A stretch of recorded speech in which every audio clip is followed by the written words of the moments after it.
ஒரு கணினி வைரஸ் உண்மையான இயந்திரங்களை உடைத்தது என்று தெரியுமா?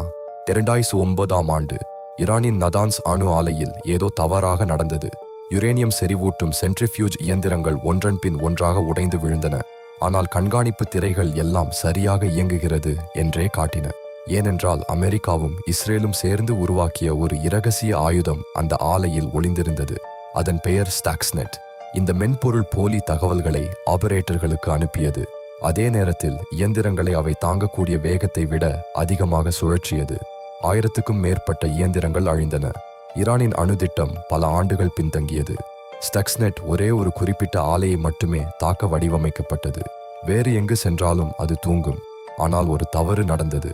அந்த வைரஸ் கட்டுப்பாட்டை மீறி இணையத்தில் பரவியது.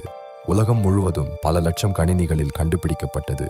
இதுவரை வரலாற்றில் உருவாக்கப்பட்ட மிகவும் சக்தி வாய்ந்த இணைய ஆயுதம் தன்னையே காட்டிக் கொடுத்தது. டிஜிட்டல் போர் என்பது இனி கோட்பாடு மட்டுமல்ல என்று உலகுக்கு நிரூபணமானது.